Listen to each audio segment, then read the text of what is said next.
धन के साथ धर्म की ओर सुख की खोज।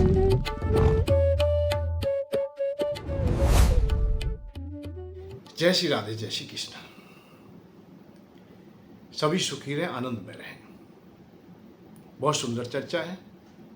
चर्चाएं ज़्यादातर पूरी देखें, क्योंकि जो शब्द प्रारंभ होता है उसका अंतिम शब्द तक ही, अंतिम पड़ाव तक ही निचोड़ निकलता है।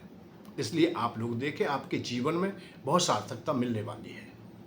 आप उस सत्य की ओर चलेंगे जो हमसे ढाका गया था, हमसे कोसों दूर रहा था, जिसकी खोज में तो हम निकले परंतु वो हमें मिला नहीं।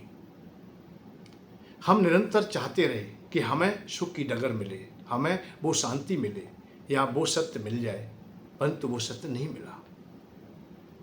जहाँ से मिला वहाँ से ढका हुआ मिला। कुछ सत्य जैसा तो लगा, परंतु शाश्वत सत्य नहीं मिला। ये प्रकृति दो भागों में बंटी हुई दिखाई देती है हमें। जैसे प्रकृति है तो ब्रह्म भी है। जहाँ अंधकार है तो वहाँ प्रकाश का भी प्राकट्य होता है, प्रकाश जहाँ है वहाँ अंधकार भी है, एक दूसरे के पूरक हैं। जीवन है तो मृत्यु है, सवेरा है तो संध्या है, रात्रि है तो दिवस भी है। कीट पतंग पशु पक्षी लता पता, जहाँ तक तुम्हारी दृष्टि जाती है वहाँ तक दो भाग बंटते दिखाई देंगे। भाई, स्त्री है तो पुरुष भी है, पुत्र है तो पिता है, पत्नी है तो पति है, और दुख है तो सुख है। ये नहीं है कि दुखी दुख हो, सुख भी है। कहीं से कोई हमारी याचना होती है, कहीं से कुछ मांगते हैं हम लोग, कोई देने वाला है तो लेने वाला भी है, कोई देता है कोई लेता है। दुख और सुख, ये दो पार्ट निरंतर चलते रहते हैं। ना चाहते हुए भी दुख हमारा साथ देता है। हम जीवन भर हर प्रयत्न करते हैं कि हम सुखी हो जाएं, और सुख के लिए ही प्रयत्न करते हैं।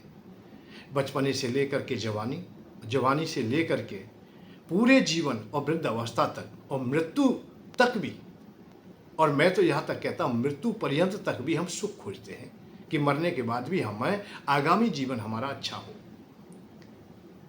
मरने के बाद भी किसी भी योनि में जाएं, किसी भी लोक में वास करें, परंतु हम सुखी रहें, ये हम अपने हृदय से कामना करते हैं।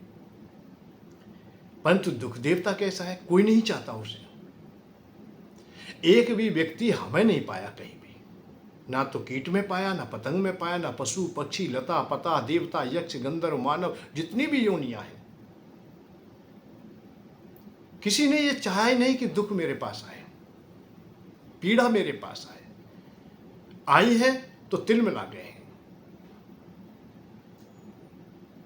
बहुत लोग टूटते भी दिखाई दिए, बहुत लोग दुखालय में पड़े हुए दिखाई दिए, उस दुख की चर्चाएं भी करते दिखाई दिए।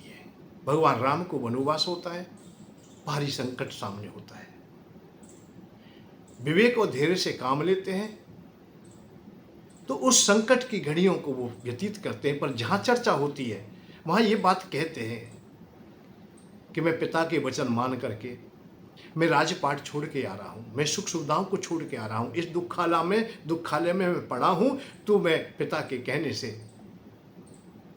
या किसी भी ना किसी प्रकार से वो सबको बताना चाहते हैं कि पहला जीवन मेरा अच्छा था, अर्थात मैं राजकुमार हूँ, मैं राजा का पुत्र हूँ, मुझे राज मिलने वाला था, वो मुझसे छिन गया। तो हम भूतकाल की भी चर्चाएं करते हैं, दुखमय सुखमय जैसा भी जीवन है उसको भी हम टटोल के देखते हैं। तो दुख को भी जब व्यतीत करते हैं, अर्थात समय को निकालते हैं, तो सुख की खोज तो वहां भी हमारी निरंतर रहती है। हमने प्रयत्न किया परंतु हम पराजित हो गए। अच्छी दुकान खोली, व्यवसाय किया हमने, शुभ लाभ भी लिखा, अच्छा मुहूर्त भी सामने रखा, परंतु कुछ समय के बाद व्यवसाय नहीं चल पाया। कितने मार्केट में दुकानें खुलती हैं, कितने व्यवसाय होते हैं, पर सबके नहीं चल पाते। दुख देवता स्वाभाविक ही चले जाते हैं, जबकि दरवाजे पर लिखा हुआ था शुभ और लाभ ही आए, अच्छा ही आए और लाभ मुझे प्राप्त हो, परंतु हानि देवता स्वाभाविक आ गए, न बुलाते हुए भी आ गए, छाया की भांत निरंतर हमारा साथ देते रहे। अब बात इस बात की है, जब हम चाहते नहीं और वो क्यों आ जाते हैं और उनसे हम लोग कैसे दूर हों, या उस दुख में भी हम सुख खोज लें, उससे भी हम कुछ प्रेरणा ले लें, उससे भी हम अपने जीवन को सार्थक बना लें। ये 2-3 बातें हैं। तो सुख की खोज में तो हम निकलेंगे और निकलते हैं और सदैव सुख की खोज में ही होते हैं। और मेरे भी ये वचन या ये प्रवचन जो है, जो आपको बताना चाहता हूं, वो सुख की खोज ही है कि हम जीवन में सुखी कैसे हो। वैसे 3 पार्ट होते हैं, सुख, दुख और आनंद। सुख हमें खोजना पड़ता है, बड़ी कठिनाई से प्राप्त होता है। दुख स्वाभाविक आ जाता है हमारे पास में, और दुख और सुख दोनों की जब अपेक्षा कर देते हैं, अपने को पूर्ण रूपेण परमात्मा को समर्पित कर देते हैं, तब हम आनंद की खोज में प्रारंभ होते हैं। आनंद के लिए संत महात्मा बहुत चर्चाएं करते हैं, कहीं वैराग्य की चर्चाएं, कहीं त्याग की चर्चाएं, कहीं मोक्ष की चर्चाएं, कहीं ब्रह्म की चर्चाएं, ये सब आनंद की चर्चा है। परंतु हमारी जो चर्चा है, हमारा जो आज जो हम आप लोगों से चर्चा करना चाहते हैं, वो केवल सुख की खोज है। अब दुख तो पीछे पीछे चलेगा, पर उसे हम लोग ज़्यादा ध्यान नहीं देंगे, हम सुख की ओर ही चलेंगे कि सुख हमें कैसे प्राप्त हो, किस प्रकार से हो। अब एक बात और जानेंगे आप लोग, इस दुनिया में, इस तरह से जगत में 2 भागों में लेना और देना। एक भाई हमारी कोई इच्छा है, वो वस्तु हमें मिल जाए तो हम लेने वाले हो गए, हमें वो मिल जाए तो हम सुखी हो जाएंगे। हमारी जो इच्छा है, जो हमारी भूख है, जो हमारी चाह है, उसकी यदि पूर्ति होती है तो हम सुखी हो जाते हैं, सुख का अनुभव करने लगते हैं। भाई हमें भूख लगी है तो भोजन हमें मिल जाए, अब भोजन हमें मिल जाता है तो सुख का अनुभव होने लगता है, और भोजन नहीं मिलता है तो दुख का अनुभव होता है, क्योंकि पीड़ा तो जठराग्नि दे ही रही है, हमें पहले से ही दे रही है। तो हम लोग सुख की खोज में तो निरंतर होते हैं, पर सुख देगा कौन? कहीं से आएगा भाई, एक जगह से आएगा तब हमें मिलेगा। भोजन कहीं से आया है तब हमें मिला है, उसका कहीं निर्माण हुआ है, किसी जगह से वो आया है, किसी के द्वारा आया है तो हमें मिला है, और जब मिला है तो हमें सुख का अनुभव हुआ है, नहीं मिला है तो दुख हुआ है। ऐसे ही इस आध्यात्मिक क्षेत्र में भी 2 भाग हम यदि कर लेते हैं, सुख का और आनंद का। अब इनको हम गहराई से अवश्य समझेंगे कि सुख है जो हमें कहीं से प्राप्त होता है। सुख के लिए हम लेने वाले होते हैं कि हम लें, वस्तु हो, प्राणी हो, जो भी भौतिक क्रियाएं हैं, वो सब हमें, हमारी जो चाह है, हमारी इच्छा है, वो हमारे पाने की है। जो पाता है वो सुखी है, और किसी ना किसी से वो मिलता है, और देने वाला होता है, उसका नाम देवता हो जाता है। संसार के जितने को पदार्थ हैं, जितने भी सुख साधन हैं, वो हमें देवताओं से प्राप्त होते हैं।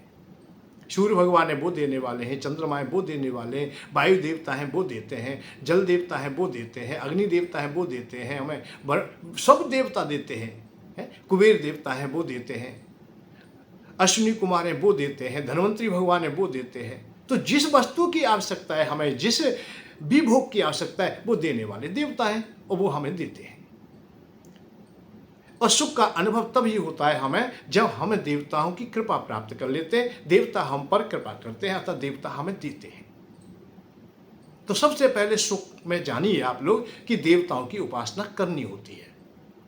ये भगवान कृष्ण ने गीता में भी इशारा किया है कि यदि तुम्हें जल्दी से सुख चाहिए, संसार के भौतिक चाहिए, भौतिक सुख चाहिए आपको, तो देवताओं की उपासना करें। और देवताओं की जो उपासना करते हैं, देवता लोग जल्दी से सिद्ध हो जाते हैं या खुश हो जाते हैं, और वो तुम्हें भौतिकता दे देते हैं, संसार के भोग दे देते हैं। अब विषय इस बात का है कि हम लोगों को भौतिकता चाहिए, हमको सुख चाहिए, हमको अर्थ चाहिए, हमको धन चाहिए। हम घर गृहस्थीवान हैं, और घर गृहस्थी में बगैर अर्थ के कुछ नहीं चलता, सब शून्य हो जाता है। हर प्रकार से कहीं भी तुम नजर दौड़ाओगे, कहीं ना कहीं अर्थ चाहिएगा।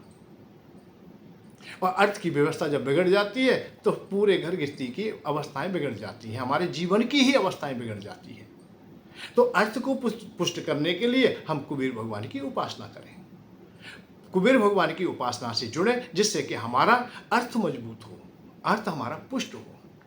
और अर्थ हमारे पास में होगा तो हम कन्या का विवाह भी कर सकेंगे, माता पिता की सेवा भी कर सकेंगे, बच्चों को अच्छी शिक्षा दे सकेंगे, हम मान सम्मान से जी सकेंगे, हम भरपेट भोजन भी कर सकेंगे, हर क्रियाएं हमें प्राप्त हो जाएंगी, मान सम्मान भी मिलेगा, आदर भी मिलेगा। और निर्धनता में तो बहुत कुछ बिगड़ जाता है। जब हमारे पास अर्थ नहीं होता तो हम टूट जाते हैं।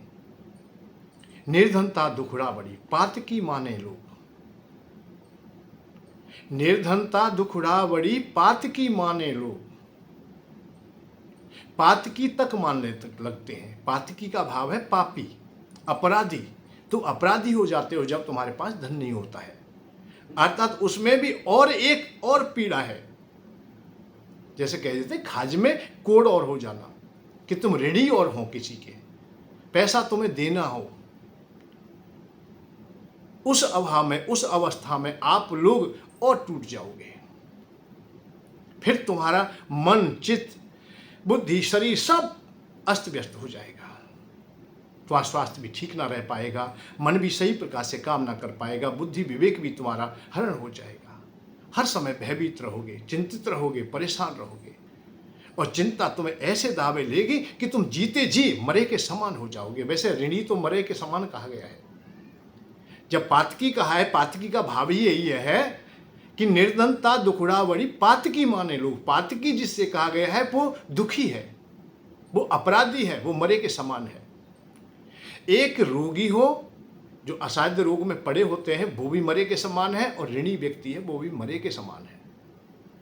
तो सबसे पहले हम लोग इस मृत्यु में कष्ट से बाहर आए, ये हमारी कामना निश्चित होती है। किसी भी अवस्था में क्यों ना हो, हम चाहे कितने भी समझदार क्यों ना हो। राजा हरिश्चंद्र बहुत समझदार हैं, परम दानी है, बहुत अधिक दान करने वाले। उन्होंने इतना दान किया है कि अपनी सारी संपत्ति दान में दे दी। दान में देते देते वो ऋणी हो गए, कर्जदार हो गए। उन्हें कर्जा देना था और सही समय पर कर्जा न देने के कारण बहुत दुखी हुए। मेहनत बहुत की, मजदूरी की, टहल की, परंतु उससे धन इकट्ठा ना हो पाया तो टूट गए। और कोई संपत्ति उनके पास ऐसी नहीं थी जिसे बेच करके वो दे दें। केवल उनके पास में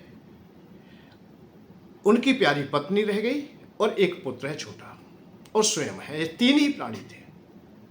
जब आपत्ति काल आया, अंतिम समय ऐसा आया कि यदि ऋण ना दिया गया तो हम लोग का जीवन है जो व्यर्थ चला जाएगा। व्यर्थ जीवन ना जाए, सही समय पर हम कर्जा को दे दें, ऐसा उपाय उन्होंने खोजा।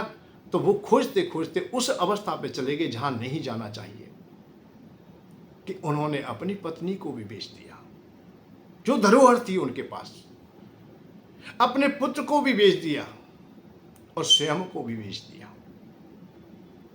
तब उन्होंने उस ऋण को दिया। इस महाराज राजा हरिश्चंद्र की कथा से एक उदाहरण और मिलता है, हम कभी ध्यान नहीं देते कि वो दानी तो है, महादानी है, और सदैव बड़ी रुचि रखते हैं, बड़े अच्छी प्रकार से खुश होते हैं जब वो दान देते हैं। तभी तो उन्होंने दान सब दे दिया। फिर उन्होंने अपनी भूमि बेची, धरोहर बेची, अपनी आत्मा को भी बेचा। उससे उन्हें धन मिला, पैसा मिला, परंतु उस पैसे में से 1 रुपया भी, 1 धेला भी दान नहीं किया उन्होंने। इसका भाव क्या है? इसका भाव यही है, यदि आप ऋणी हो, आप कर्जदार हो, तो अभी दान की आवश्यकता नहीं है, अभी आपको दान देने की आवश्यकता नहीं है। परंतु आज हम देखते हैं, हम अपने भारत भूमि में देखते हैं, अपने लोगों को देखते हैं, एक के बाद एक कोई ना कोई तो ऋणी है। और इतने लोग अर्थ के कारण अस्त व्यस्त दिखाई देते हैं कि वो राशन की कतार में भी खड़े हैं। 80 करोड़ लोग राशन की कतार में खड़े हैं, तो कहीं ना कहीं अर्थ से अभी परेशान है। कोई नहीं चाहता कि मैं कतार में खड़ा हूं, हर कोई चाहता है मैं दानी हो जाऊं, मैं दूसरों को देने वाला हूं। परंतु वो खड़े हैं तो कहीं ना कहीं आर्थिक अवस्था अभी उनकी कमजोर है, कहीं ना कहीं उनको धन चाहिए अभी। तो जिनको अभी धन चाहिए, जो कतार में खड़े हुए हैं या ऋणी हैं, उन्हें दान देने की आवश्यकता नहीं है। अभी कर्तव्यों का पालन कीजिए, आपत्ति काल में भी कर्तव्यों का निर्वाह निश्चित कीजिए, उन्हें तो छोड़िए मत। वही तुम्हारे जीवन को सार्थकता देने की क्षमता रखते हैं। जैसे घर गृहस्थी में हो, तुम ऋणी हो, पर ऋणी होते हुए भी तुम्हारे दरवाजे पर कोई भूखा आ गया है, उसे कैसे भी करके भोजन दीजिए, अपने भोजन में से दे दीजिए। प्यासा है तो पानी पिला दीजिए। दुखी है और तुम्हारी वाणी के द्वारा भी वो सांत्वना पा लेता है, तो भी तुम्हारा महायज्ञ हो जाता है। तो कर्तव्यों का पालन तो आप लोग निश्चित करें। कर्तव्यों से विहीनता की कहीं भी बात नहीं आई। हाँ, पर दान उस समय दें जब अपने पास में हो, आप ऋणी ना हो, आपके पास से कुछ बचा है तो आप लोग दान निश्चित करें। आश्रमों को दें, गौशालाओं को दें, वृद्धशालाओं को दें, जहाँ जहाँ देना चाहते हैं वहाँ दें, कोई परेशानी नहीं है। पर जब तक आप दान कैसे करते हैं हमारी समझ में नहीं आता, शास्त्रों तो नहीं, क्योंकि तुम्हारा मन उस समय सही स्थिर नहीं होगा। मन तो तुम्हारा कुछ और चाह रहा है, तुम्हारी बुद्धि कुछ और चाह रही है। तुम दान भी जो कर रहे हो वो झूठ मूठ को ही कर रहे हो, क्योंकि तुमने केवल कानों से बाणी सुन ली है, कालनेमी जैसी बनावटी बाणी सुन ली है कि आप दान करोगे करोड़ों मिल जाएंगे तुम्हें। अल्प बुद्धि में बैठ गया कि भैया मैं तो लाखों का कर्जदार हूं और इतना देने से करोड़ों मिलते हैं तो मेरी बचत भी हो जाएगी, इसलिए उन्होंने दे दिया। जैसे जुआ में हम दाव लगा देते हैं, ऐसे लगाते हैं। नहीं, ऐसा मत कीजिए। दान में तभी आनंद आएगा जब हम अपने हृदय से प्रसन्न होकर के हम करेंगे। और कब करेंगे? जब हमारे पास में होगा। अरे पहले बुजुर्ग लोग खेती की फसल आती थी, उसमें से हिस्सा किए जाते थे, इतना आप लोग मंदिर के लिए दे दीजिए, इतना अभ्यागत के लिए है, इतना अपने टहल करने वालों के लिए है, इतना जलचरों के लिए, इतना नवचरों के लिए, सबका हिस्सा वो अलग अलग दे देते, फिर अपना ले लेते। पर कब करते थे? जब फसल आती थी उनके पास। जब थी नहीं तो नहीं है बात, है तब। मैं इशारा ये बात करना चाहता हूं कि आप ऋणी हैं और ऋणी होकर के यदि कर्जा देते हो तो ना तो वो जहां दिया गया है वहां शांति से वो पैसा काम आएगा, क्योंकि वो धन तो उत्तेजना से आया है, किसी लोभ और लालच से आया है, विपरीत मार्ग से भी आ सकता है। और तुम ऋण लेकर के आए हो, उल्टा ऋण लेकर के आए हो, और तुम स्वयं भी दुखी हो तो दूसरे भी दुखी होंगे। भाई आप स्वयं दुखी हो तो तुम्हारे द्वारा दिया हुआ धन के द्वारा दूसरा कैसे सुखी हो जाएगा? इसलिए उन विचारों पर कृपा कीजिए जो आपसे चंदा मांगते हैं और इस प्रकार की अवस्था में है, तो उन पर कृपा कीजिए, वो दुखी ना रहे। भाई तुम तो दुखी हो ही हो, क्योंकि तुम ऋणी हो, तुम कर्जदार हो, तो ऐसा मत कीजिए। आप लोग, आप कम से कम इतना दया तो कीजिए कि उनको दुखी ना करें। दान देने की बात आई है, महाभारत को पढ़िए, आप लोग सबको पढ़िए। शेर व शत्रु की इतनी महानता आई है जिसकी कोई सीमा नहीं है। युधिष्ठिर महाराज का अश्वमेघ यज्ञ छोटा हो गया, पंगु हो गया, परंतु शेर व शत्रु उन ब्राह्मण के पास अपना था, ऋण का नहीं था, कर्जे का नहीं था, अपना निवाला उन्होंने दे दिया। मैं ये बात तो पहले ही कह रहा हूं कि तुम घर गृहस्थीवान हो, तुम्हारे दरवाजे से कोई भूखा जाता है तो अपराध होगा, परंतु तुम व्यर्थ में दान करो, समय जगह वक्त देख करके भी ना करो। अपने घर में बच्चे भूखे और जहां दान दे रहे वहां बहुत अपार संपत्ति है, वो तो अरबपति खरबपति भी हो सकते हैं, उनके तो एक आश्रम नहीं 4-4 आश्रम भी है, वहां दान दे रहे हो आप लोग, और जो बड़ा है वहीं दे रहे हो, सागर में ही नदियों को बहाए जा रहे हो। अरे कुछ जल ऐसी जगह पर भी आप डालेंगे तो लता पताएं हमें फल और पुष्प दे देंगी। मरुस्थल में या जल की आवश्यकता है, वहां दिया होता तो तुम्हें बड़ा धन्यवाद मिलता। तुम्हारा मीठा जल भी खाली हो जाएगा, तुम्हारा दान भी व्यर्थ हो जाएगा। तो हम लोगों को कभी कभी विवेक से भी काम लेना चाहिए कि धन का उपयोग हम कैसे करें, किस प्रकार से करें। अर्थ हमारा टूट गया है तो हमें अभी मांगने की आवश्यकता है, हमें लेने की आवश्यकता है, अभी देने की आवश्यकता नहीं। और लेने की जब आवश्यकता है हमें, तो कोई ना कोई देने वाला खोजना पड़ेगा, और देने वाले हैं देवता। देवताओं की उपासना करें। देवताओं में हमें यदि धन चाहिए तो कुबेर भगवान है। कुबेर भगवान की पूजा करें, अपने घर में स्थापना करें, एक तस्वीर लेके आए, एक फोटो लेके आए, जैसे अन्य देवताओं की करते हो। ये भी बात निश्चित है कि आपके हृदय में प्रेम है, आपके हृदय में भक्ति है, आप पूजा पाठ करते हैं, जब अन्य देवताओं की करते हैं तो उनकी भी कर लीजिए। और ज़्यादा समय भी नहीं लगाना, जो जैसे करते, जो दिन चल रहा है उसी तरह से आप उनके सामने भी हाथ जोड़ दीजिए। हे कुबेर भगवान, आप धन के मालिक हैं, धनाध्यक्ष हैं, हम पर कृपा कीजिए, हमारा व्यवसाय अच्छा चले, हम ऋणी हैं, हम ऋण से पूर्ण हो जाए। इतना तो आप कह सकते हो। जब कहेंगे एक ना एक दिन तो आपकी अवश्य सुनेंगे। और आपको कुछ अधूरापन लगता है तो हमारे आश्रम से जुड़ जाइए, यहां भी सत्र बहुत समय से चला हुआ है, इसमें जुड़ने में भी बहुत सुगमता है। केवल 1 महीने में आप लोग इतना ही करें कि 100 ग्राम घी, 100 ग्राम सामग्री, 10-20 रुपया दे दें, आचार दक्षिणा हो जाएगी, आपको उस यज्ञ में सम्मिलित कर लिया जाएगा। और ये सत्र 1 साल के लिए होता है। 1 साल में 1.25 किलो घी, 1.25 किलो सामग्री, पूजा का सामान, बस इतना है। 50-100 रुपये आप लोग दक्षिणा के दे दें, जो आचार्यों को दे दें। यज्ञ करने का जो दक्षिणा होता है, दक्षिणा के बगैर यज्ञ पूर्ण नहीं होता, उसी से सब काम हो जाएगा। इसका जो प्रतिफल प्रसाद हमें प्राप्त होगा, उससे सिद्ध यंत्र करके तुम्हारे यहाँ भेज देंगे। एक कुबेर भगवान की तस्वीर होगी सुंदर, आप स्थापना करें, आप पूजा करें, अपने काम करते रहे। जो भी काम करते हो उनमें सब में तुम्हें लाभ होगा, ये हमारा विश्वास है। खेती करते हो, व्यापार करते हो, नौकरी करते हो, जो कुछ करते हो, एकाएक जो धन हानि होती है वो भी समाप्त हो जाएगी। बच्चों की व्यवस्था अच्छी होगी, आने वाला युग खुशहाल होगा, निर्धनता से तुम दूर हो जाओगे, अपना जीवन यापन बहुत अच्छी प्रकार से होगा। और जैसा संग करोगे वैसा ही रंग होगा, ये हमेशा जानिए। दुखी के साथ रहोगे तो दुखी तुम्हें होना पड़ेगा। आप भीतर से दुखी ना हो तो बाहर से तो बुरा मुंह करना ही पड़ेगा, आंसू लाने पड़ेंगे, आपको दुखियारे चेहरा बनाना पड़ेगा। और किसी सुखी के पास बैठे हो, कोई हंस रहा खुश रहा है, तो आप भीतर से कितने भी दुखी हो फिर भी तुम्हें झूठ मूठ को तो मुस्कुराना पड़ेगा। ये स्वाभाविक बात है कि जैसा संग तुम करते हो ऐसा ही उसका प्रभाव होता है। आप हिमालय की कंदराओं में जाओ, ना चाहते हुए भी शीतलता तुम्हें मिलेगी। और रेगिस्तान में, मरुस्थल में जाओगे तो मातापन मिलेगी, धूल मिलेगी। भाई जहां जिसके पास जो सामान है वो तुम्हें लेना पड़ेगा, स्वाभाविक प्राप्त हो जाए। वो दे भी ना भी दे तो भी तुम्हें स्वाभाविक ही मिलेगा। भाई कहीं भंडारा चल रहा है, बड़ा भंडारा है और खूब चल रहा है, और वहां तुम ठहर जाओ तो कोई ना कोई तुमसे कह देगा बाबा प्रसाद पा लीजिए, क्योंकि भंडारा चल रहा है। वहां और कोई बात नहीं करेगा, जो भी तुमसे टोकेगा, जो कहेगा कि भाई प्रसाद पाइए, आप आइए।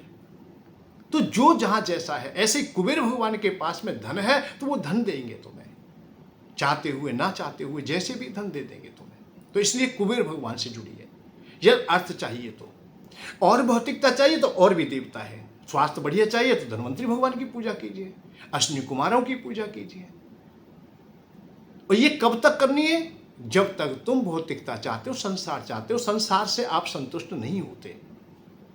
एक बात और बताऊंगा तुम्हें, बहुत लोगों ने कहा कि धन से तो कोई संतुष्ट नहीं होता है। नहीं, ऐसा नहीं है। संसार से या भौतिकता से संतुष्ट नहीं होते हैं, निश्चित होते हैं। और वही संतुष्ट होते हैं जो घर से परपक्ष होते हैं, जो घर भोजन करके चलते हैं, वो पूरे दिवस संतुष्ट रहते हैं। और घर से जो भूखा चला जाता है वो भूखा ही रहता है। जिससे थाली आते हुए भूख लगी हुई थी हमें, और थाली आ रही थी या हमें प्राप्त नहीं हुई और कई दिवस बीत गए, तो हमारे हृदय में भूख समा जाती है। और चलते चलते ऐसी अवस्था आती है कि हम योग भी करें, साधना भी करें, समाधि भी लें, परंतु वो थाली ही दिखाई देगी, भोजन ही दिखाई देंगे, क्योंकि हम वहीं से चले हैं। हम अधूरापन से चले हैं, हम अधूरे रहे थे। और देव योग से हमें भोजन प्राप्त भी हो जाता है, और थाली पर थाली आ रही हो, ये भी आ रही है। तुमने बहुत देखे होंगे कई लोग ये इस हाथ को भी करते, इस हाथ को भी करते, और लेते जाते जबकि भूखे हैं कई दिवस से, फिर भी खा नहीं रहे, वो खिंची जा रहे। इसका भाव क्या है? कि उनकी भूख इतनी परिपक्व हो गई है कि अब खाने की आवश्यकता नहीं है, लेने की आवश्यकता है। वो अधूरे टूट गए, अधूरे बैरागी हो गए। इसलिए वो चंदा पर चंदा, चंदा पर चंदा, एक आश्रम बना, दूसरा बना, तीसरा बना, अरे पूरा जीवन लगा दिया। इतना जीवन हो गया कि घर गृहस्थी वालों को जितनी आवश्यकताएं नहीं थी या जितने वो दुखी नहीं थे, उससे 100 गुने दुखी हो गए। वृंदावन में भी आश्रम, अयोध्या जी में भी हो, काशी जी में भी हो, हरिद्वार में भी हो, अरे जयपुर क्यों रह जाए, बम्बई क्यों रह जाए, दिल्ली क्यों रह जाए, बड़े बड़े महानगरों में भी हो। अब जो बनाते हैं तो दुखी होते हैं, क्योंकि फिर भी उस समय भी मांगना पड़ता है। फिर बन के तैयार हो जाता है तो उससे लाभ लेना प्रारंभ कर देते हैं। कितने आश्रम ऐसे हैं, कितने लोग ऐसे हैं कि जो आश्रम तो बनाए परंतु उनको किराए पर उठा रहे हैं। रोजाना कोई आता है, उनमें ठहरने के लिए पैसा शुल्क लिया जाता है, तो फिर भी वो दुखी हैं, फिर भी परेशान हैं, क्योंकि चिकने पत्थर हैं, उन्हें रोजाना साफ करना पड़ता है, उन्हें अच्छी प्रकार से रखना पड़ता है कि भाई कोई आएगा तो अच्छी प्रकार से ठहरेगा, अच्छा देख करके ठहरेगा, जहाँ सुविधा दी जाएगी। तो वो भजन ध्यान और उन क्रियाओं को भूल करके उसी में लग गए। तो ये कच्चे बैरागी थे, अर्थात कच्चे थे। ये भूखे और टूटे आए थे, जिनसे जीवन में कुछ हुआ नहीं था, वो वापस संसार में आते हैं। जिनका विवाह नहीं हुआ है और वैराग्य धारण कर लेते हैं, बहुत प्रयत्न तो किया था कैसे भी मिल जाए, किसी भी प्रकार से पत्नी मिले, पर नहीं मिल पाई तो हार करके दाढ़ी मूंछ बढ़ गई, आलस्य में बढ़ गई।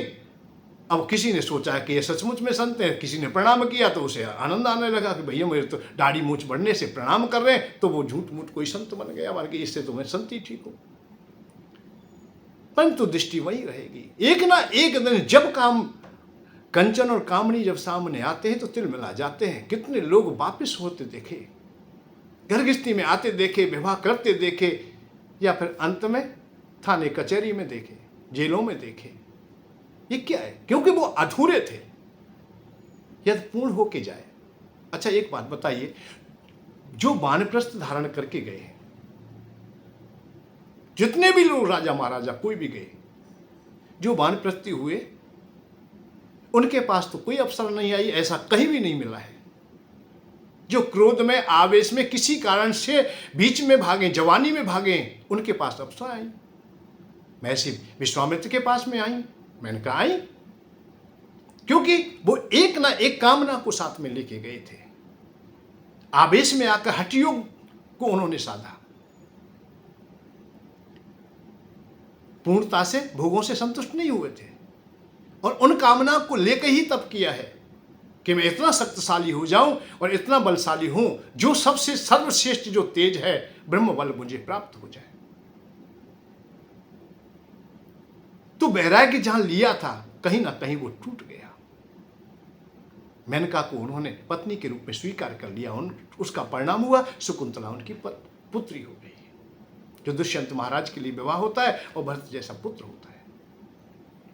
पाराशर ऋषि भरपूर जवानी में चले गए तपस्या के लिए। तपस्या करके जब वापस आ रहे थे, यमुना पार करने लगे। यमुना जी को पार कराने के लिए सत्यवती नाव को खे रही है। उनको देख करके ही वहां उनका मन डोलने लगता है, अर्थात स्वाभाविक ही उनका वैराग्य टूट जाता है। उसका परिणाम भी आप लोग जानते हैं। तो जहां अधूरापन होगा, जहां प्रण इस प्रकार का किया है कि मैं ये कर लूंगा, ये कर, हो सकता है गुस्सा में किया हो, क्रोध में किया हो, आवेश में किया हो, अभाव में किया हो, उसका परिणाम विस्फोटक हो जाता है। परंतु जो पत्नियों के साथ रहे, घर गृहस्थी में रहे, अपनी पुत्री का भी विवाह हो गया है, बच्चे अपनी जीविका अच्छी चला रहे हैं और सबकी व्यवस्था बढ़िया है, तो चौथापन आते आते बहुत लोग वानप्रस्थ की ओर चले। राजा महाराजा भी चले और आज भी चले। उदाहरण के लिए किसी को कोई दिया जाए, मैं आज बैरागी नहीं हूं, कुछ समय के बाद मैं बैरागी धारण करूं, तो मुझे पत्नी की आवश्यकता होगी नहीं, क्योंकि आज मेरे पास पत्नी है। उसके प्रति मेरी जिज्ञासा बनी होती तो मैं बैरागी लेने की कामना भी ना करूंगा। यदि मैं सम्मान की खोज में जाऊं तो आज भी मेरा सम्मान होता है, तो फिर मैं कल सम्मान के लिए मैं क्यों भाग दौड़ करूंगा? क्यों किसी से सम्मान पाने की खोज में निकलूंगा? कल धन की खोज में क्यों निकलूंगा? जब धन की बात है तो आज ही मैं कमा सकता हूं, आज भी मेरे पास हो सकता है। तो कल मैं क्यों झमेले में पड़ूं? आश्रम बनाने के झमेले में क्यों पड़ूंगा? कल मंदिर बनाने के मैं क्यों पड़ूंगा? जब बनाना है तो मैं आज ही बना लूंगा। या ये कहिए कि यहां से संतुष्ट होने के बाद में जब बैराग की ओर चलेंगे तो आपको फिर राग कभी खींचेंगे नहीं अपनी ओर। अधूरे चले गए तो तुम कितना भी जोर लगाए, कितने भी बड़े संत हो जाएं, कितने भी महात्मा, एक ना एक दिन वो प्रकृति अपनी ओर तुम्हें खींच लेगी। तो अधूरे ना रहे, पूर्ण होके जाए। और पूर्ण होने में सहायक होते हैं देवता, और देवताओं में सबसे ज्यादा मुख्य जो धारा है वो केवल अर्थ की है, और अर्थ के देवता है कुबेर। कुबेर धनाध्यक्ष हैं, धन के मालिक हैं। भगवान ने कुबेर जी के अलावा और कोई देवी देवता धनाध्यक्ष नहीं बनाया, धन का मालिक नहीं बनाया। इसको शास्त्रों से, पुराणों से सबसे जान लीजिए। और स्वाभाविक एक गौणिकता है कि देवताओं को जिस देवता पर जो जिम्मेदारी है उसके अलावा दूसरी कोई जिम्मेदारी नहीं है। वायु देवता पर वायु के अलावा, हवा के अलावा कोई जिम्मेदारी नहीं।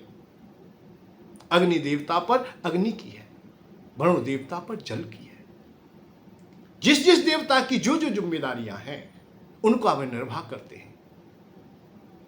तो कुबेर भगवान पर धन है तो धन देंगे। और कहावत में भी, गांव की भाषा में भी आप लोग जानना चाहें, बात करें तो कोई विशेष बात नहीं। अरे पहला सुख निरोगी काया।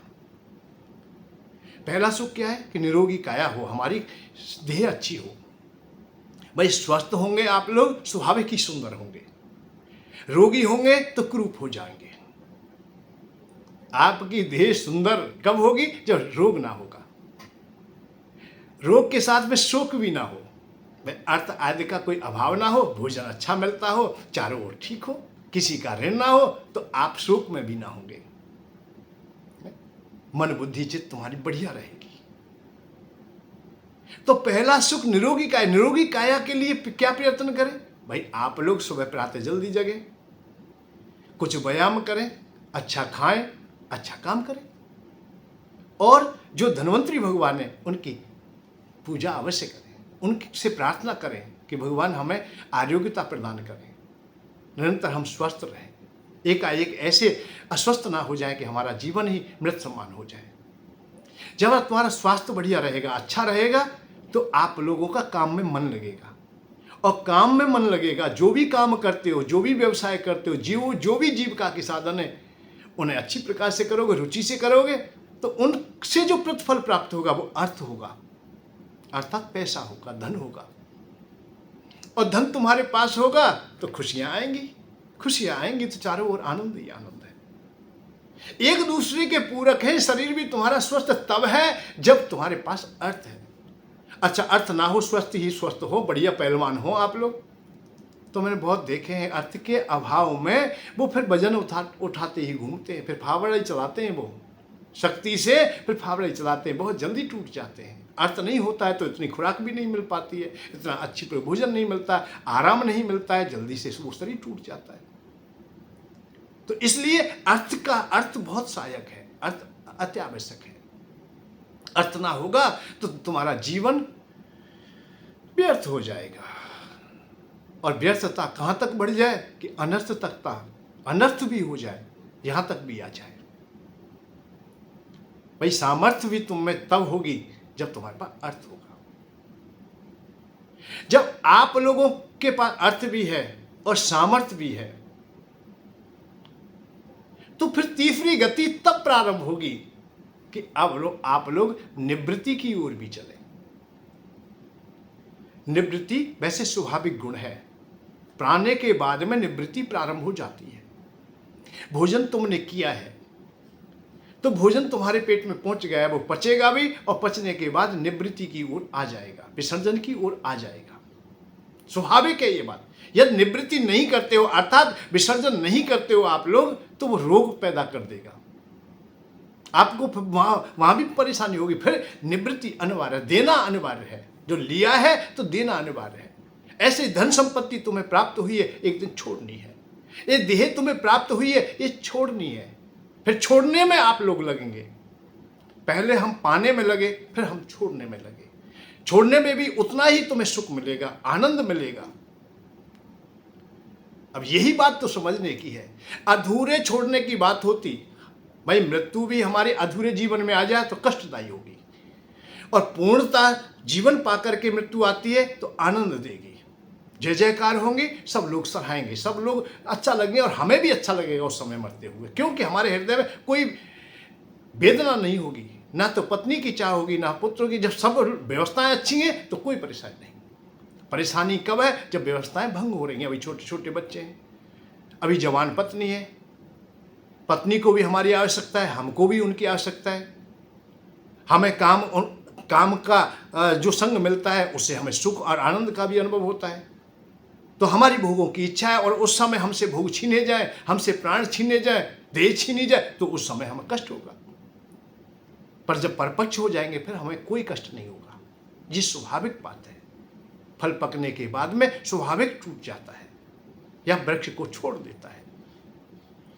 तो जो संसार तुम्हें मिला है, जो क्रियाएं मिली हैं, वो सब विसर्जन की ओर स्वाभाविक चली जाएगी।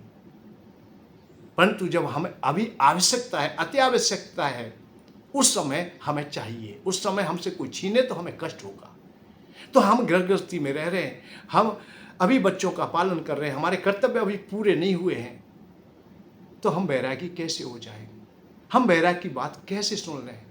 हम ज्ञान और विज्ञान की बातों को कैसे सुन रहे हैं? हम लोग उस निराकार ब्रह्म की बातों को कैसे सुन रहे हैं और क्या करेंगे? अब बात आती है कि देने लेने वाले की बात तो हमने सुन ली, जो हमें देता है उसका नाम देवता है। पर विसर्जन का भी कोई है, छोड़ने का भी है। छोड़ने का नाम वैराग्य है, छोड़ना का नाम वानप्रस्थ है। यहीं से चालू होता है, प्रारंभ हो गया यहां से। हम ज्ञान की ओर चलेंगे, छोड़ने का ही नाम है। परमात्मा की ओर जितने जितने चलेंगे, छोड़ेंगे। कभी काम को छोड़ेंगे, कभी क्रोध को छोड़ेंगे, कभी लोभ को छोड़ेंगे, कभी मोह को छोड़ेंगे, कभी संबंधों को छोड़ेंगे, कभी चैतन्य को छोड़ेंगे, तो कभी हम जड़ वस्तुओं को छोड़ेंगे। सने सने सने सने सबको छोड़ते जाए। संत लोग यही काम करते हैं कि एक सने सने संसार की जो भोग कामनाएं उनका त्याग करते जाते हैं, विसर्जन की ओर चले जाते हैं। जब विसर्जन करेंगे तो सुख मिलेगा तुम्हें, और छीना जाएगा भाई तुमने भोजन किया है, और पेट में गड़बड़ी हो, कोई भी रोग पैदा हो जाए, अपच हो जाए तो परेशानी आएगी, या लूज लोजन हो जाए तो परेशानी होगी, दस्त तुम्हारे हो जाए तो परेशानी होगी, ऐठा हो तो होगी, दर्द होगा तो परेशानी होगी। परंतु सब कुछ ठीक ठाक है तो आप लोग विसर्जन में भी सुख पाओगे। यही स्थिति है। लोष्ट की भांत सहज में ही संसार को तुम त्याग दोगे। ये है तुम्हारा वैराग्य, यही ज्ञान है, यही मोक्ष है। और भगवान नारायण की गौणिकता है, परम ब्रह्म परमात्मा की गौणिकता है। भगवान स्वरूप दिव्य, उनकी जो तेज है, उनकी जो ज्योति है, या उनके जो स्वरूप है, उनकी गौणिकता है कि वो लेते हैं। देवता देते हैं और भगवान लेता है, अर्थात तुमसे छीनता है। ये शास्त्रों में स्पष्ट है। तस्या मन ग्रह नामम वित्तम तस् हराम हम करोम बंधु विच्छेदम सात दुख जीवता। भगवान नारायण कहते हैं और बलि राजा से कहते हैं कि मैं जिन पर कृपा करता हूं उनकी संपत्ति को मैं छीन लेता हूं, अर्थात नष्ट कर देता हूं, घर से बेघर कर देता हूं, घर को बाढ़ में बहा देता हूं या जला देता हूं। तस्यामन ग्रह लाभ वेतम तस्हराम्यम, जीविका के जितने एक साधन है उन्हें नष्ट कर देता हूं। करोम बंधु विच्छेदम, बंधु बांधवों से विच्छेद कर देता हूं, अलग कर देता हूं, उनके द्वारा अपमानित कर देता हूं। ये कौन कह रहा है? विष्णु भगवान कह रहे हैं, नारायण भगवान कह रहे हैं, परम ब्रह्म परमात्मा कह रहे हैं। अर्थात मैं दुख भी देता हूं, पीड़ा भी देता हूं, और फिर भी मेरी ओर आता है मेरा भक्त, उसे मैं अपने हृदय से लगा लेता हूं। अब सोच लीजिए आप लोग, यदि आपको वैराग की बात अच्छी लगती है, वैराग की तरफ जाना चाहते हैं, जो आज के ज़्यादातर वक्ता प्रवक्ता तुम्हें ज्ञान और वैराग्य की बात बताएंगे, देवताओं की बात नहीं बताएंगे, देवताओं के पूजन की बात नहीं बताएंगे, लोभ की बात नहीं बताएंगे, क्रोध या विषयों की बात नहीं बताएंगे, काम की बात नहीं बताएंगे। सब लोग इन बातों से डरते हैं, इन विषयों की बातों से सब लोग भयभीत हैं कि इनकी बात मत करना, इनकी चर्चा मत करना। किसकी बात करो? त्याग की चर्चा करो। त्याग का समय नहीं है, फिर भी त्याग की चर्चा करो। हमें अभी बिटिया की शादी करनी है, वो दान की बात कर रहे, वो वैराग्य की बात सुना रहे हैं। हमें कर्तव्यों से भी विहीन कर रहे हैं, जबकि हमें देवताओं की आवश्यकता थी। देवताओं का भाव है हमें लेने की आवश्यकता थी। हम प्रवचन सुनने गए, वहां देने के लिए चले गए, जबकि हमें लेने जाना था कि महाराज वहाँ बड़े महाराज हैं, भाई अरबपति खरबपति है, आज हमें 1 लाख रुपया तो वो दे देंगे। परंतु वो क्या कह रहे हैं? त्याग की परिभाषा बता करके ले ही रहे हैं कि कैसे भी करके तू दे जा, हमें तेरे पास है या नहीं फिर भी दे, कर्ज करके दे, ऋणी होके दे, कैसे भी दे तू। जबकि हमें जाना चाहिए था वहां लेने के लिए कि हम ऋणी हैं, हम कर्जदार हैं, हमें अर्थ की आवश्यकता, अर्थ हमें दीजिए, भोजन की आवश्यकता, भोजन दीजिए हमें। हम क्यों दें भाई तुम्हें? हमें तो आज आवश्यकता है लेने की, हमें भूख लगी, हमें भोजन चाहिए, अब हमसे ही भोजन मांगने लगे, तो ये विपरीत है। तो हम लोगों को किस समय पर क्या करना है ये हमें जानना चाहिए। पांडव लोग वन में भटकते रहे, 13 वर्ष रहे, दास्ता भी की, परेशान रहे, दुखी रहे, संतों से भी मिले, महात्माओं से मिले, भगवान से भी मिले, सबसे मिले, पर ना तो उन्होंने वैराग्य मांगा, ना परम ज्ञान मांगा, ना मोक्ष मांगा, ना निराकार ब्रह्म की उपासना की ओर गए। वो देवताओं की पूजा करते रहे, चाहे इंद्र के रूप में की है, वरुण के रूप में की है, सूर्य भगवान के रूप में की है, बटलोई मांगी है उन्होंने कि हमें भोजन चाहिए। इंद्र के पास गए, शस्त्र चाहिए क्योंकि हमें दुश्मनों से बदला लेना है। कुबेरी की पूजा करते हैं, महाभारत के युद्ध में भी आप लोग देखेंगे तो धन चाहिए, हमें धन लिया है उनसे। तो जैसे देवता की आवश्यकता थी पांडव लोग मांगते रहे, परंतु जब उनकी संतुष्टि हो गई, जब धन मिल गया, उन्हें संपत्ति मिल गई, राज्य मिल गया, जिन्होंने अपमान किया था उन सब का वध कर दिया, उनका नाश कर दिया, उसके बाद में उन्हीं कंदराओं में वैराग्य धारण करके चले जाते हैं और शरीर को त्याग देते हैं। हमारी समझ में क्यों नहीं आता ये बात? ये अच्छी प्रकार से हमें ये बात समझाई क्यों नहीं जाती, बताई क्यों नहीं जाती? परंतु हम देखते हैं अभी विवाह हुआ है, कई जोड़ा ताजी बैठे, साल 6 महीना विवाह के हुए, उन्हें भी वैराग्य की बात बता रहे, उन्हें भी निराकार ब्रह्म की बात बता रहे, परम ज्ञान की बात बता रहे। अरे देश चलेगा कैसे? ये धर्म चलेगा कैसे? कभी सोचा है? अच्छा सब वैरागी हो जाए तो क्या होगा भाई? सब त्यागी हो जाए तो होगा क्या? हम कर्महीन हो जाएंगे, कर्म से विहीन हो जाएंगे, और बगैर कर्म के कुछ नहीं चलता है। कर्म प्रधान है। या गीता में भी भगवान किसने कर्म से विहीन होने के लिए नहीं, अर्जुन चाह रहा था कि मैं चला जाऊं, अरे मैं तो जा रहा हूं, मैं ये नहीं करूंगा, वो नहीं करूंगा, वो नहीं करूंगा। भाई नहीं, तू अपने कर्मों से विहीन होकर जाना चाहता है, ये तेरे लिए ठीक नहीं है। जिस अग्नि को तू 13 साल से दबाए बैठा है, उसे कितने दिन दबाएगा तू? फिर तेरे हृदय से अग्नि प्रकट हो जाएगी। या अधूरा वैराग्य की बात है ये, यही अधूरा वैराग्य है। अर्जुन वहीं से चले जाते तो वैरागी कभी नहीं हो पाते। भगवान माधव ने रोका, पकड़ा, तेरे जो हृदय में अग्नि है उसे खोल दे भाई, जो तेरे कर्तव्य अधूरे हैं उन्हें पूरा कर, जो तेने वचन लिया है, संकल्प लिया है देवताओं के सामने, सभा में, 5 आदमियों में, उनका पूरा कर। अरे अग्नि के सामने परिक्रमा तो फटफट लगा देते हैं कि हमने विवाह कर लिया, आज हम छोड़ के भाग जाएं, हम कर्तव्यों से विहीन हो जाएं, कर्तव्यों का पूरा ना करें। संतति पैदा तो कर ली, संतति का पालन ना करें, संतति की सही व्यवस्था ना करें, कन्या का विवाह ना करें, हम लोग पुत्रों को जीविका के साधन ना दें, हम बाबाजी हो जाए, हम बैरागी हो जाए, हम ज्ञानी और परम ब्रह्म की बात करें। नहीं, अर्थ की बात कीजिए, व्यर्थ की बात नहीं कीजिए, अर्थ की बात कीजिए। अर्थ ही सब कुछ है। अर्थ माने प्रकृति है, अर्थ माने ये दुनिया है। अरे अंग्रेजी में अर्थ इसी से कहते हैं, पृथ्वी से ही अर्थ कहते हैं, प्रकृति से ही कहते हैं, यही माया है, यही प्रकृति है, यही सब कुछ है। और अर्थ का तुम अर्थ को व्यर्थ कह दो, और वैसे ये कह देते, कितने लोग कहते देखेंगे, भाई लोभ की बात मत करो, पैसे की बात मत करो। और जो ये कहते हैं पैसे की बात मत करो, वो 20,000 का आदमी संग रखते हैं पैसा समेटने के लिए। थोड़ी कड़वी बातें हैं ये, मैं कभी नहीं कहता लोभी ना हो, लोभी होइए, निश्चित होइए, आप लोग विषयी होइए, होंगे तभी तो तुम त्यागी होंगे भाई। लोभी होंगे तभी तो लोभ को परे करेंगे।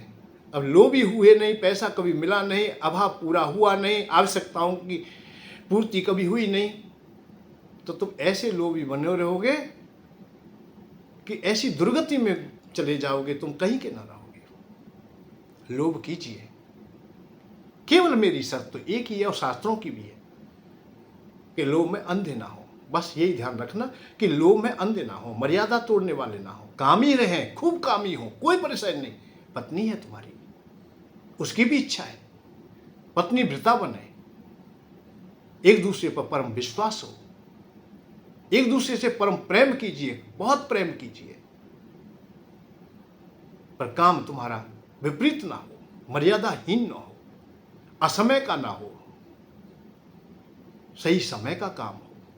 यह तुम्हारे विवेक से चलेगा। अंधापन आ जाएगा तो मर्यादाएं तोड़ दोगे। विवेक होगा तो भगवान राम के सामने सीता जी खड़ी है, हृदय में काम उत्पन्न हुआ है, सीता जी के हृदय में भी काम आया है, पर दोनों ने मर्यादा नहीं तोड़ी, अपने काम को सजाया, अच्छा किया।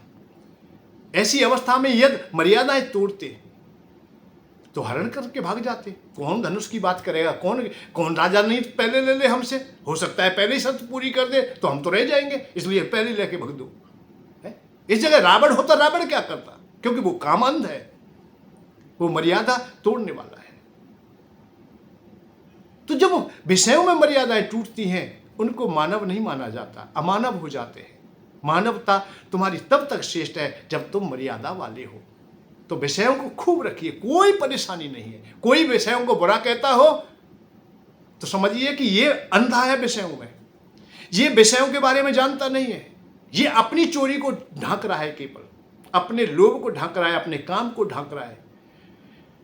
एक बात और बताऊं, जो रोग होता है जिसको, मैंने वक्ता प्रवक्ता बहुत देखे, बहुत अनुभव किया है मैंने, जिन्होंने ब्रह्मचर्य की ज्यादा बात की वही जेल में जाते देखे मैंने, उनके ही संयम टूटते देखे।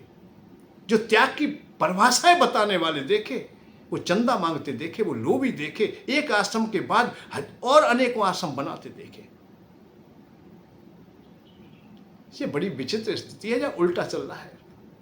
काल नेमी जैसे प्रवचन चल रहे हैं, बड़ी विचित्र है। आडंबर बहुत अच्छा है, आश्रम भी अच्छा है, उपवन है, वन है, शर्ताएं बह रही हैं, सरोवर बड़े सुंदर हैं, कमल के फूल खिल रहे हैं, हिंसक पशु और हिरण आदि साधारण पशु बस पास पास बैठे हैं। देखा है आश्रम में संत भी बैठा है, दाढ़ी मूछ भी अच्छी है उनकी, दंड भी पास में रखा है, कमंडल भी है, मृगशाला भी है, बहुत अच्छे हैं। आडंबर बहुत अच्छा है, बाहरी जो आवरण है वो बहुत सुंदर है, रूप भी अच्छा है, और एक चीज और, वाणी भी अच्छी है, मधुर बोलने वाले। जब देखा है बटोही ने, अतः हनुमान जी ने देखा तो बहुत सुंदर लगा। राम राम का नाम जप रहा है, नारायण नारायण जप रहा है, परम ब्रह्म जैसा। नीचे आए तो त्रिकालदर्शी जैसी भाषा है, भूत भविष्य वर्तमान सबको वर्णन कर रहा है, सबकी बात बता रहा है। भेद क्या है? भेद यह है कि बाहरी तो सब कुछ ठीक है, अच्छा भी है, पर भीतर से ठीक नहीं है। हनुमान जी को दो संत मिले थे, विभीषण भी मिले थे। विभीषण कैसी अवस्था में मिले कि लंका में मिले, चारों ओर दैत्य वास करते हैं, मांसाहारी लोग हैं, मदिरापान करने वाले हैं, कुसमय में भी स्त्रियों का संग करने वाले हैं, असभ्य बोलने वाले हैं, अभक्ष खाने वाले हैं, मर्यादाहीन लोग थे। वहां का बाहरी आवरण ज्यादा अच्छा नहीं था। यहां कहां सज्जन करवासा, ये बात आती है कि यहां भाई ऐसा कौन।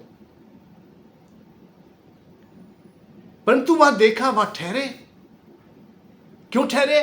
कि उनके दरवाजे पर, उनके होठों पर रामायुध अंकित ग्रह शोभा वरन न जाए, नव तुलसी का वृंदता देख हर्ष कपराए। उनके जो मकान है, उनकी कुटिया है, वहां पर राम नाम लिख रहा है, सातिया कढ़ा हुआ है, ओम लिखा हुआ है, आंगन में देखा है, नजर गई है तो तुलसी का बिरवा है, समझ गए कोई सज्जन पुरुष है। उनसे मिलते हैं तो बड़ा आनंद का अनुभव होता है, क्योंकि विभीषण जी के हृदय में जो भावनाएं थी वही बाहर दिखाई दे रही थी, उनके आंगन में दिखाई दे रही थी। जो बाहर था वो भीतर था, भीतर था वो बाहर था, एक जैसा था, उसमें कोई भी मिलाव नहीं था, कोई छल कपट नहीं था, कोई द्वेष नहीं था, कोई ऐसी प्रकार की कामना नहीं थी जो विपरीत दिखाई दे। हनुमान जी परंतु वहां भी महाशंका में रहे। ध्यान देना, जब कालनेमी के पास आते में उन्हें शंका नहीं होती है, वो समझते हैं कोई संत है। पर विभीषण के पास आते हैं जब समझते हैं कि हो सकता है, यह शंका रही, परंतु फिर सोचा है कि संत जैसा है तो हो सकता है संत ही हो, साधते हो नहीं, कारज हानि, मेरा क्या बिगाड़ देंगे, कोई बात नहीं होगी। तो परंतु अपने को चातुरता में रख के छुपा तो लिया कि ब्राह्मण का रूप धारण करके ही चलूंगा, जैसे को तैसा करके देखूंगा। यहां छुप करके हनुमान जी जा रहे हैं, क्योंकि यहां अभी हम कह नहीं सकते कि आडंबर बाहर का विपरीत है, बाहर की जो क्रिया है वो विपरीत है, क्योंकि लंका के पास है, तो ये कोई मुझे ठगने वाला हो सकता है। परंतु कालनेमी के जहां देखा कि बाहर की जो क्रिया है, बाहर का जो आवरण है वो बहुत अच्छा है, इसलिए उन्होंने रूप नहीं बदला, जैसे शरीर था ऐसा ही हनुमान जी के रूप में वहां पहुंच जाते हैं। तो बाहरी क्रियाएं कभी हमें ठग तो लेती है। वहां हृदय की बात हृदय से निकली, दोनों एक दूसरे से मित्रता कर लेते, दोनों एक दूसरे गले से लग जाते, आंसू बहने लगते हैं, करुणा बहने लगती है, प्रेम बहने लगता है। और हनुमान जी की बात विभीषण जी के हृदय में बैठ गई, जो हृदय से बात निकली थी इसलिए हृदय में बैठ गई। वही बात वर्षों पीछे और कुछ समय के बाद उन्हें याद आ जाती है कि हनुमान जी ने मुझसे कहा कि प्रभु मुझ पर भी कृपा कर सकेंगे। तुमरे मंत्र विभीषण माना, लंकेश्वर भय सब जग जाना। हनुमान जी की उन्हीं बातों को मान करके, उन्हीं मंत्रों को मान करके, क्योंकि हृदय से निकली वाणी हृदय में बैठ गई थी। कालनेमी की वाणी ऊपर ऊपर चल रही है तो ज्यादा स्थान नहीं बना पाई, और थोड़ी देर के बाद ही सब कुछ खुल जाता है। तो मैं केवल इतना ही कहना चाहता हूं, हमारे पास दो कमियां हैं कि हम विभीषण जी की तरह कथा कहें तो निश्चित हमारे भगवान हम तक हमारी वाणी को सुन लेंगे, हमारा संदेश हनुमान जी पहुंचा देंगे। सबने कहा कि विभीषण को बांध लीजिए, सबने कहा, केवल हनुमान जी थे नहीं, ऐसा नहीं प्रभु, मैंने विभीषण जी को नजदीक से देखा है, मैंने नजदीक से देखा। नजदीक का भाव है कि हृदय को टटोल के देखा है, हृदय से देखा है, बनावटी नहीं, ऊपर से नहीं देखने की बात। तो भगवान ने उन्हें अपना लिया, स्वीकार कर लिया, अपना मान लिया, तू मेरा है, तुम मम प्रिय भरत जिम भाई, तू भरत के समान है रे। उपमा नाना प्रकार की दे दी जाती है। तो आप जब कथा के तो हृदय से कहें, बनावटी क्रिया छूट जानी चाहिए, क्योंकि हमारा देश इस समय बहुत अच्छी अवस्था में नहीं है, क्योंकि हम प्रवचन सही नहीं कर रहे, हम प्रवचन सही नहीं बता रहे, हम लोग में डूब चुके हैं, कालनेमी की तरह डूब चुके हैं। ऊपर से तो हम संत हैं, भीतर से हम विपरीत बात करते हैं। भाई कितना धन चाहिए, कितना ऐश्वर्य चाहिए, कोई तो नाप हो, कोई तो एक सीमा हो, कोई पैमाना तो हो। एक एक संत हजारों और लाखों व्यक्तियों को ऋण से मुक्त कर सकते हैं। कोई लाख लाख रुपए कर्ज से दुखी है बेचारा, उसका घर बर्बाद हो रहा है, कोई 2 लाख, कोई 4 लाख, कोई 5 लाख, अरबों खरबों की संपत्ति को लेके बैठे। मंत्री जी, अरे कहा बैरागी लेके बैठा है, और दुख नहीं है मुझे, दुख इस बात का बैरागी लेके बैठा है। रागी बैठे कोई बात नहीं, व्यवसाय वाला बैठे कोई बात नहीं, राजा बैठे कोई बात नहीं, महाराजा बैठे कोई बात नहीं, मैं नहीं इस बात। जो बैरागी है, जो भगवान के पास जाना चाहता है या जा रहा है या जाने की बात कर रहा है, रोजाना भगवान मोक्ष की बात करता है, परम ब्रह्म की बात करता है, ज्ञान की बात करता है, निराकार ब्रह्म की बात करता है, अच्युत की बात करता है, अभेद की बात करता है, अखंड की बात करता है, अथाह की बात करता है, ऐसा व्यक्ति और संपत्ति को देख रख के बैठ जाता है तो ठीक नहीं। और फिर भी मांग रहे, फिर भी चल रहा है। हम तो नहीं मांगते। लाखों अनेकों टेंट लाख कई लाख रुपया को टेंट लगो। एक एक आदमी के बैराग के प्रवचनों में अब करोड़ों रुपए खर्च होते हैं। ऐसे ऐसे प्रवचन हो रहे हैं बैराग की बात सुनाने में, त्याग की परिभाषाएं बताने में। लोभ की परिभाषाएं बताने में खर्चा हो ये तो हमारी समझ में आता है, पर बैराग की बात बताने में खर्चा हो जाए ये हमारी समझ में नहीं बैठा। ये तो बहुत दूर रही बात, हमारी समझ से बाहर रही है।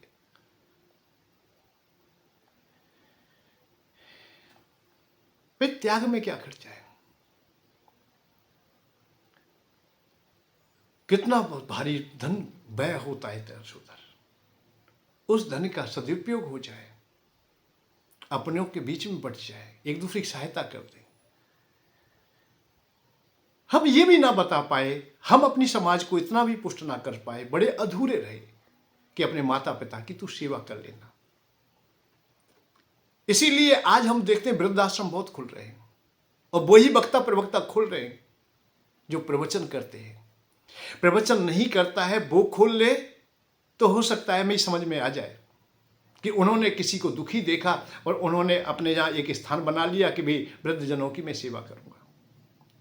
2 माता पिता ले लिए, 10 ले लिए, 5 ले लिए, मैं सेवा करूँगा। इतना मेरे पास धन है, इतनी मेरी खेती है, इतनी मेरी उपज है या इतना मेरा व्यापार है, इसके द्वारा 10-20 वृद्धजनों की मैं सेवा कर लूँगा। ये तो मेरी समझ में आता है। पर ये मेरी समझ में नहीं आया जो प्रवचन कर रहा है वो वृद्धाश्रम खोल रहा है। क्या प्रवचन के द्वारा ये नहीं बता सके, हम समाज को ये नहीं दे सके कि तुम्हें माता पिता की वृद्धजनों की सेवा करनी है? इससे ज्यादा अधूरापन और प्रमाण क्या देना चाहेंगे हम लोग? क्या दे बताइए। हमारे प्रवचन अभी बहुत अधूरे हैं, हमें सत्य नहीं बता, क्योंकि भीतर से सत्य नहीं आ रहा है। तो 2 ही बातें हैं इस दुनिया में, लेना और देना। आप लेना चाहते हैं या देना चाहते हैं?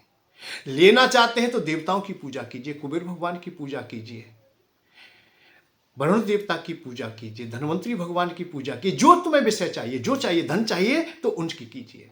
और मैंने इशारा भी किया है कि आप लोग पूर्ण रूप से पूजा नहीं कर पाते, अपने आप स्वयं नहीं कर पाते, तो आप लोग हमारे सत्र में सहभागी हो जाइए। केवल 1.25 किलो घी, 1.25 किलो सामग्री, पूजा का सामान, 10-20 रुपये दक्षिणा के। मैं तो खुल के कह देता हूँ इतने, बस ज़्यादा नहीं। इसका प्रतिफल मिलेगा, सिद्ध यंत्र होगा, कुबेर जी की एक फोटो होगी, वो तुम्हारे यहाँ भेजी जाएगी, वो भी निःशुल्क भेजी जाएगी, डाक खर्चा भी नहीं देना है। और ये कितना भार पड़ता है कि महीने में 100 ग्राम घी, 100 ग्राम सामग्री, इतना आप लोग व्यवस्था करें। इसे पैसों के रूप में जाने तो 10 रुपया रोज, 9 रुपया रोज, 8 रुपया, 7 रुपया, 6 रुपया, 5 रुपया भी आप लोग यदि खर्च कर लेते हो, भाई 100-200 रुपया में घर गृहस्थी चलती है, थोड़े से थोड़ा भी कर लेते हो तो कुबेर भगवान की कृपा आपको निश्चित प्राप्त होगी। ये बात हो गई हमारी याचना की, अर्थात लेने की। यदि हम लेना चाहते हैं, अभी संसार में हम भौतिकता लेना चाहते हैं, धन लेना चाहते हैं, भोग लेना चाहते हैं, हमें अपनी संसार की व्यवस्थाएं करनी है, हमें कर्तव्यों का पालन करना है। यदि कर्तव्य हमारे पूरे हो गए हैं तो हमें अब देना प्रारंभ कर देना चाहिए कि पत्नी भली ही चली जाए, भाई जाना चाहे, सबको जाना है तो चली जाए, और भी कोई जाना चाहे वो चला जाए, धन नष्ट हो जाए, कुछ भी हो जाए, हम तो अब नारायण भगवान के अलावा किसी की पूजा नहीं करेंगे। हम ब्रह्म ज्ञान की ओर चलेंगे, हम वैराग्य की ओर चलेंगे, हम मोक्ष की ओर चलेंगे, हम परम ब्रह्म की ओर चलेंगे। जब ये बात करें तो समझो कि संसार खत्म हो गया, हमारा सब कुछ नष्ट हो गया, पत्नी मर गई, बच्चे मर गए, सब मर गए। इसका नाम वैराग्य है। वैराग्य की बात हम यहाँ से प्रारंभ करेंगे। जहाँ मान अपमान खत्म हो जाता हो, अपना पराया भी संबंध खत्म हो जाते हो, यहाँ से वैराग्य प्रारंभ होता है। तो वैराग्य लेना चाहते हो आप उन वैरागियों से, तो समझिए कि तुम पत्नी बच्चे सबसे अलग हो जाओ, मान अपमान से अलग हो जाओ, फिर तुम्हारा अपना कुछ भी नहीं है।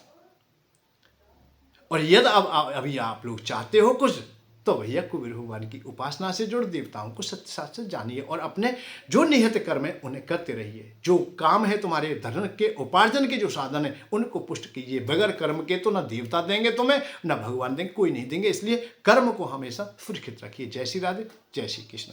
कल पुनः फिर दोबारा से।